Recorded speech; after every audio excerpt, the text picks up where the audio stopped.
প্রিয় ছাত্রছাত্রী, তোমাদের জন্য আজকে আমি নিয়ে এসেছি ষষ্ঠ শ্রেণীর গণিতের দ্বিতীয় ইউনিট টেস্টের সম্পূর্ণ মডেল অ্যাক্টিভিটি টাস্ক এবং বেশ কিছু গুরুত্বপূর্ণ প্রশ্নের উত্তর।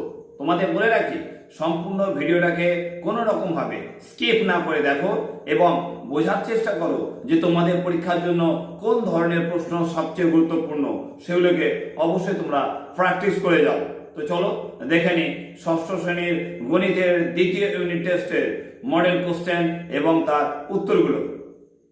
তোমাদের কাছে আমি প্রশ্নের সঙ্গে উত্তরগুলোকেও নিয়ে এসেছি। প্রথম প্রশ্ন দেখো, বলছে 50 টাকার 10% কত টাকা। দ্বিতীয় প্রশ্ন 3/4 ভগ্নাংশকে শতকরায় প্রকাশ করো। তৃতীয় প্রশ্ন সমরেখ বিন্দু কাকে বলে। চতুর্থ প্রশ্ন রশ্মির প্রান্ত বিন্দুর সংখ্যা কয়টি। এবং পঞ্চম প্রশ্ন দুটি পরস্পর মৌলিক সংখ্যা গসাগু কত। তো চলো এর উত্তরগুলো আমি তোমাদের সামনে নিয়ে আসছি। আমি তোমাদের কাছে এক এক করে উত্তরগুলো তুলে ধরছি। যদি কোনো ক্ষেত্রে যদি মনে হয় কোনো প্রশ্ন উত্তর বুঝতে অসুবিধা হচ্ছে, তাহলে অবশ্যই তোমরা আমার সঙ্গে যোগাযোগ করতে পারো। তো দেখো, দেখা যাচ্ছে যে 50 গুণ 10/100 কাটাকুটি করলাম। কাটাকুটি করে দেখো লিখে দিলাম 5 টাকা। তারপর 2 নম্বর প্রশ্নটা 3/4 গুণ 100 কাটাকুটি করলাম 4 25 100। তোমরা দেখো 3 25 75।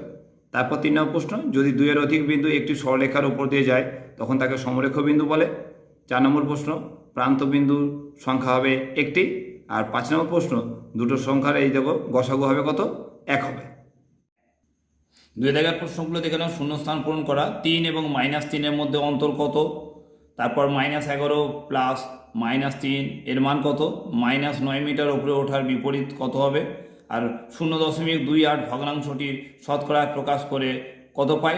আর লসাগু গুণ গসাগু সমান সংখ্যা দুটির ড্যাশ। তো তোমরা দেখো প্রথম প্রশ্নটা উত্তরটা হবে 6 একক। দ্বিতীয় প্রশ্নের উত্তরটা দেখো লেখা আছে -14। তৃতীয় প্রশ্নের উত্তর হবে 9 মিটার নিচে নামা। চতুর্থ প্রশ্নের উত্তর হবে 28/100 গুণ 100% সমান 28%।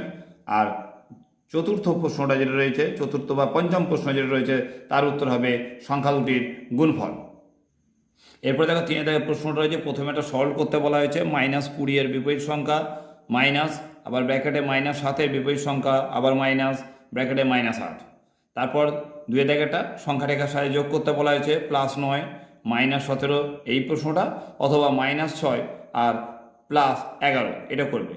তারপর সরল করতে বলা হয়েছে। 15 বিয়োগ ব্র্যাকেটে +4 আবার প্লাস, আবার ব্র্যাকেটে +9 এর বিপরীত সংখ্যা।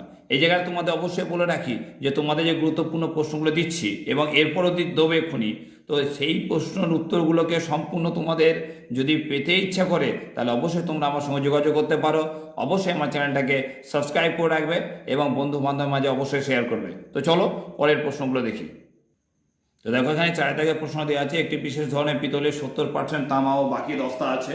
এরকম 20 কিগ্রা পিতলে কত দস্তা থাকবে। পরের প্রশ্ন, দুটি সংখ্যার লসাগু ও গসাগু যথাক্রমে 2175 এবং 145 হলে এবং একটি সংখ্যা যদি 725 হয় তবে অপর সংখ্যাটি কত। এরকম আরেকটা প্রশ্ন রয়েছে, সেটাও পারলে তোমরা করে রাখবে। পরের প্রশ্ন, 24টি কুলের মধ্যে 6টি কুল পচে গেছে, মোট কুলের শতকরা কত কুল পচে গেছে। এরপর তোমাদের কাছে লাস্ট 5 দাগে যে প্রশ্নটা দেখো, হালদার পাড়ার মোড়ে রমেনবাবুর ব্যাগের দোকান আছে। রমেনবাবু নিজেই ব্যাগ তৈরি করেন। এই সপ্তাহে ব্যাগ বিক্রির তালিকা তৈরি করা হলো। এখানে বার দেওয়া আছে আর বিক্রির সংখ্যা দেওয়া আছে, ঠিক আছে। সোম মঙ্গল বুধ বৃহস্পতি শুক্র শনি ব্যাগগুলো বিক্রি করছেন 40টা 30টা 35টা 25টা 20টা 30টা করে। নিজের সুবিধা মতো স্কেলের সাহায্যে একটা স্তম্ভচিত্র অঙ্কন করতে হবে। তো অবশ্যই এই যে প্রশ্নগুলো দিলাম, এই ধরনের প্রশ্নগুলোই তোমাদের পরীক্ষার সময় খুব খুব গুরুত্বপূর্ণ। এই ধরনের আরও বেশি করে অঙ্ক প্র্যাকটিস করো। প্র্যাকটিস যত বেশি করবে গণিতের ক্ষেত্রে তত বেশি কমন পাবে, তত বেশি তোমাদের পরীক্ষার জন্য সুবিধা হবে। সঙ্গে থাকার জন্য অসংখ্য ধন্যবাদ। দেখা হচ্ছে তোমাদের সঙ্গে পরের ভিডিওতে।